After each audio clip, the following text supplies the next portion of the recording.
어둠이 깊어지면 요괴들이 활개를 치는 이곳은 천성국. 한밤중 민가에 나타난 요괴를 쫓는 그녀는 요괴 사냥꾼 소요입니다. 마침 그곳에 있던 요괴 퇴치를 명받은 비우이의 수장 참요사도 이 소란을 목격합니다. 지원군을 불러야 하는 게 아니냐는 부관의 말에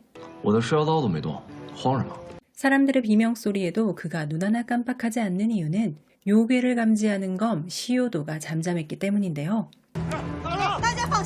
그녀는 몰려든 사람들을 이끌고 요괴를 잡으러 가려 했으나 통금 시간이라 성문을 열 수 없다는 병사들.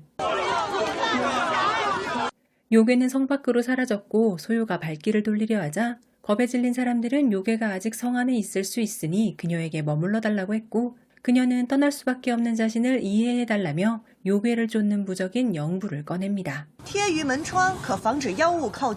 사람들은 앞다투어 요괴 사냥꾼 그녀로부터 영부를 사들이기 위해 몰려들었고 바로 그때 나선 이는 이 광경을 지켜보던 비우이의 수장 참요사. 그녀가 신분을 밝히지 않자 사자 냄새를 강하게 맡은 그는 요괴의 발자국을 조사하기 시작했고 이를 지켜보던 그녀는 슬그머니 그에게 다가가 하지만 그녀의 제안은 씨알도 먹히지 않았고 잠시 후 곰요괴 역할을 맡은 소요의 부친이 잡혀오고 말았는데요. 요괴 사냥꾼 행세를 하며 푼돈 좀 벌어보려고 했던 그녀의 야무진 계획은 산산조각이 났고 그녀는 아버지와 함께 관아에 끌려가게 됩니다. 졸지에 목이 달아날 처지가 된 소요는 억울함을 토로하기 시작했고 비우이 참요사를 보며 자신을 죽이면 요괴가 사라지기라도 하냐며 악을 썼지만 그는 요괴를 감지하는 나침반을 가져왔는데 한치의 오차 없이 정확하게 그녀를 가리키는 나침반의 침. 딸의 목숨을 구하기 위해 그녀의 부친은 소요의 피에 특이한 향이 있어 요괴들을 불러들일 뿐 그녀는 절대 요괴가 아니라고 했고 요괴를 감지하는 검 시오도가 아무런 반응이 없어 이상하다고 생각하던 참요사는 이 말을 듣고 그녀를 요괴가 자주 출몰하는 깊은 숲으로 데려간 참요사는 부하들에게 진법을 치도록 지시합니다. 그는 오늘 이곳에 강력한 요괴가 나타난다는 첩보를 입수했다며 그녀의 피가 정말 요괴를 유인할 수 있다면 사기죄를 용서해준다고 제안합니다. 비우이는 멀찌감치 물러나 매복했고 어둠 속에 홀로 남겨진 그녀는 산짐승이라도 피할 요량으로 나무 위로 기어 올라갔는데 그녀의 피가 묻자 나뭇가지가 반응하더니 소요의 눈앞에 등장한 주먹만한 보석. 나무가 뒤틀리고 무언가가 꿈틀거리자 참요사의 시오도가 강하게 반응하기 시작했고 이윽고 나타난 커다란 뱀 요괴와 비우이와의 치열한 전투가 펼쳐집니다. 참요사가 그녀를 보내주지 않자 어수선한 틈을 타 소요는 도망갔지만 얼마 못 가서 다시 붙잡히고 말았는데요. 그때 두 사람의 눈앞에 나타난 고양이는 순식간에 요괴의 모습으로 변하더니 그녀를 노려보며 소요를 영안이라 부른 이 고양이는 그녀의 냄새를 킁킁 맡더니만 고양이와 비우이로부터 도망쳤던 소요. 하지만 그녀는 결국 깎아지른 절벽 끝에 몰리고 말았는데 그때 갑자기 나타난 거대한 형체의 신선. 자신도 모르게 무언가에 이끌려 보석을 건네주려던 소요는 정신을 차렸고 일이 틀어지자 신선은 강력한 일장을 날렸고 절벽 아래로 추락하게 된 소요. 소요의 피가 묻자 보석은 광채를 내며 인간의 형태로 변했고 그의 재림은 저 멀리 천성국 황제마저도 느낄 수 있었는데요. 봉인이 풀려 원래의 모습으로 돌아온 그는 절벽에서 떨어지던 소요를 구해 어딘가로 데려갔는데 그곳은 바로 요족들의 본거지 마녀곡이었습니다. 다음날 꽁꽁 묶인 채 깨어난 소요를 찾은 요괴의 왕 홍엽은 그녀를 보며 아주 오래전의 아픈 기억을 떠올립니다. 아주 오래전 사랑했던 인간공주 영안에게 배신당했던 홍엽. 함정에 빠졌던 그는 그 순간 뼈저리게 후회하며 그는 처절하게 영안을 원망했지만 그녀는 차가운 눈빛으로 검을 들어 홍엽의 목숨마저 거두어 갔었는데요. 요괴들이 자신을 잡아먹으려 한다고 오해하여 기겁하는 그녀에게 반인반요의 피가 대체 어디서 왔냐고 묻는 고양이 요괴 소목. 아무래도 이 두 요괴가 자신을 다른 누군가로 단단히 오해하고 있다고 그녀가 짐작하는 와중에 홍엽은 그녀의 목을 유심히 살펴보았고 곧이어 떠오르는 아주 오래전 기억. 소요의 목을 보고 그녀가 자신을 배반했던 영안이 아니라는 사실을 확인한 홍엽은 그녀를 풀어주는데요. 씁쓸한 표정으로 돌아선 홍엽은 자신이 영안에게 배신당했던 그날의 진실을 소목에게 물어보았습니다.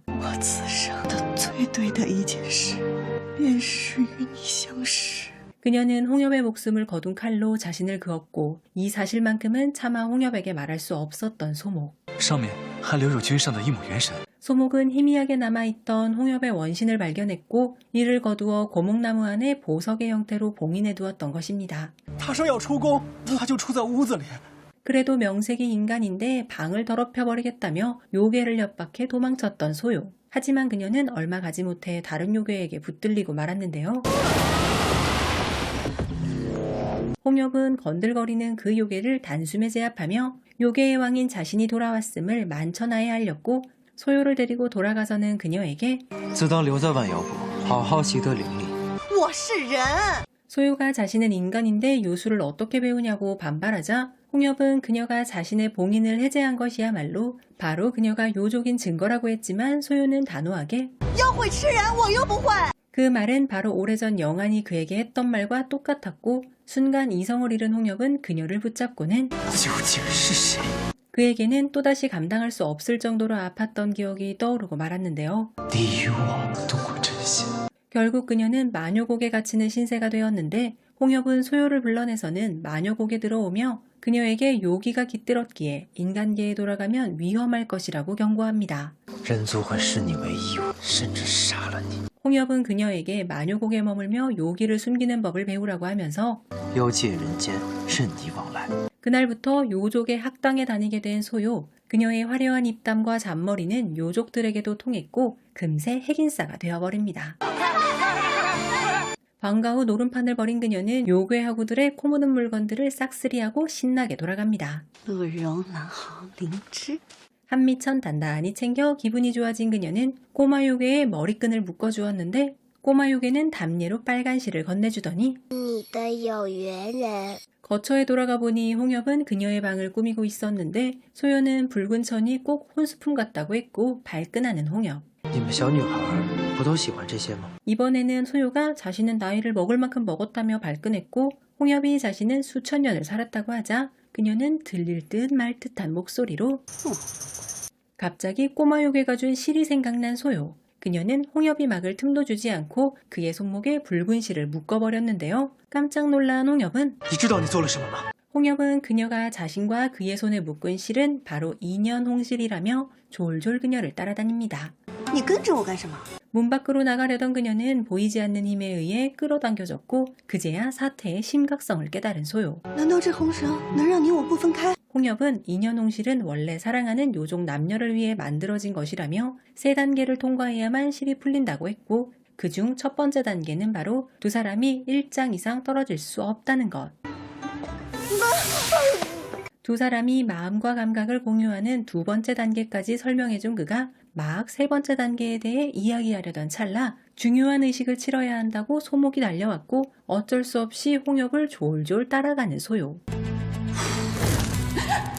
망할 놈의 인연 홍실 때문에 홍엽 곁에 딱 붙어서 엉겁결의 의식을 직접 수행하게 된 소요. 하지만 아무것도 모르는 그녀는 실수 연발인데요. 나뭇가지를 건네받은 그녀는 대체 뭘 해야 하는지 몰라 학당 친구를 슬쩍 쳐다보았고 소요가 나뭇가지로 존귀하신 요괴의 지존인 홍엽을 두들겨 패면서 엉망진창인 의식은 끝이 났고 의식을 마친 그는 마녀곡의 모든 요괴가 지켜보는 가운데 귀환을 선언합니다. 인연홍실의 두 번째 단계는 바로 마음과 감각의 공유. 자신과 똑같은 곳에 상처가 난 홍엽을 보고 놀란 소요. 요괴학당에서 친구들에게 2년 홍실의 세 번째 단계가 바로 쌍수라는 것을 듣게 된 소요. 什么是双修啊？ 친구는 부끄러운 듯 얼굴을 붉히며 뭘 그런 걸 묻냐는 표정을 지었고 대충 눈치챈 그녀는 홍역을 피해 도망 다니기 시작합니다. 쌍수를 남녀 상열지사라고 오해한 그녀는 혹시 처음부터 이럴 생각이었냐며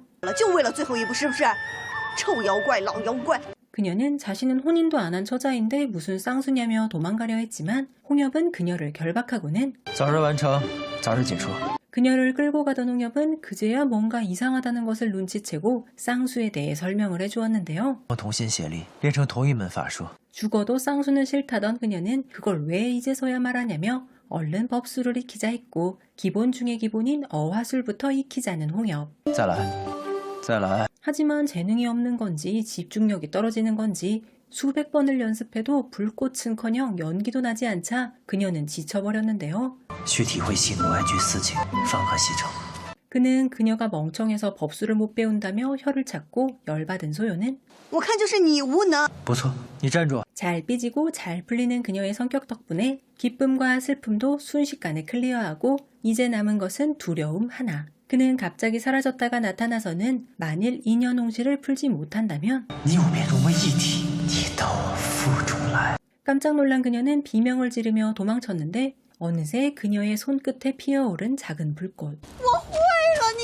함께 법수를 익히는 쌍수에 성공하자 드디어 풀린 인연 홍실. 하지만 홍엽은 왠지 조금 아쉬워하는 눈치인 것 같은데요. 一个枕头，就算你们考试通过。 학당에서의 법술 기초 공부도 어느새 반환점을 돌아 인간들이 사는 민가에 실습을 나온 소요와 요괴 친구들. 하지만 그들을 기다리고 있는 것은 서슬퍼런 뷰 위의 수장 자묘사입니다. 什么时候动手？不急。 남성훈 후명호 주연의 드라마 소요는 캐스팅 확정 소식부터 뜨거운 관심을 받았던 작품이었습니다. 남성훈이 데뷔 후 처음으로 도전하는 선협극이자 후명호가 회수죽정의 악역 후 다시 한번 카리스마 넘치는 대요괴로 변신해 섹시한 텐션을 보여줄 예정이었기 때문인데요. 그럼 지금부터 12월 27일에 막 방영을 시작한 소요에 놓칠 수 없는 관전 포인트를 함께 살펴보겠습니다. 남성훈은 극중 1인 2역을 소화합니다. 전생에서는 인류의 사명을 짊어지고 요왕을 처단한 공주 영안을, 현생에서는 엉뚱하고 재물을 밝히는 반요 소요를 연기합니다. 전생과 현생의 성격이 완전히 다른 만큼 남성훈이 어떤 정교한 연기로 두 캐릭터를 소화할지 기대됩니다. 앞서 말씀드린 것처럼 소요는 남성훈의 첫 선연물입니다. 특유의 소녀다운 매력으로 캐릭터를 생동감 있고 사랑스럽게 만드는 그녀이기에 이번에도 시청자들이 그녀의 매력에 푹 빠질 것으로 보인다고 합니다. 회수죽정에서 사악함 속에 숨겨진 다정함으로 여심을 흔들었던 후명호가 소요에서 다시 한번 대요괴로 변신합니다. 그가 연기하는 요왕 홍엽은 냉철한 외모와 범접할 수 없는 카리스마, 신비로운 분위기를 갖춘 인물입니다. 은발의 검은 전투복을 입은 비주얼은 압도적인 긴장감을 자아내며 보는 이들을 사로잡을 예정입니다. 소요는 담송훈과 후명호가 처음으로 호흡을 맞추는 작품으로 사랑스러운 인간소녀와 카리스마 넘치는 요괴계 거물의 로맨스를 그립니다. 담송훈의 높게 묶은 포니테일 스타일은 강호의 여협객 같은 분위기를 풍기는데요. 후명호는 짙은 눈썹과 빛나는 눈빛, 깊은 감정 연기에 신성 같은 의상을 더해 비주얼 신으로 등극했습니다. 두 사람의 완벽한 비주얼 합에 많은 시청자들이 이 커플 찬성이다라며 벌써부터 환호하고 있습니다. 소요는 2023년 초대박 형사 드라마 광표의 제작진이 다시 뭉친 작품입니다. 고퀄리티 제작사와 스타 감독 대결합으로 현지에서 화제를 모았습니다. 거기에 미술 감독은 인터뷰에서 자연의 야생적인 재미를 컨셉으로 원시적이고 생태적인 요소를 활용해 영적인 판타지 세계를 구현했다고 밝혔는데요. 이처럼 쟁쟁한 창작진이 모여 새로운 소재에 도전한 만큼 시청자들에게 색다운 놀라움을 선사할 것이라고 합니다. 조려영이 소요의 카메오로 출연합니다. 이번에는 보기 드물게 악역을 맡았는데 주인공들의 출생과 깊은 관련이 있으며 극 전체의 가장 큰 반전 포인트가 될 가능성이 높다고 합니다. 조려영의 연기력은 의심할 여지가 없는 만큼 눈빛 하나 동작 하나로 캐릭터를 완벽하게 표현해 소요를 더욱 빛내줄 것으로 기대됩니다. 오늘 리뷰에서는 1, 2화 그리고 3화 초반을 포함했습니다. 사실 저는 개인적으로 선현물을 그렇게 좋아하지는 않는 편인데요. 이전에 담송훈이 나오는 드라마를 재미있게 본 작품이 많아서 이번 작품 소요도 담송훈을 믿고 일단 시작해보았습니다. 아직 초반이라서 잘은 모르겠지만 우당탕탕하는 모습이 소란스러우면서도 귀여운 것 같아요. 담송훈과 후명호의 불꽃 케미를 기대해봅니다. 소요는 현재 기준 중국 현지 플랫폼 아이치이를 통해서 시청이 가능합니다.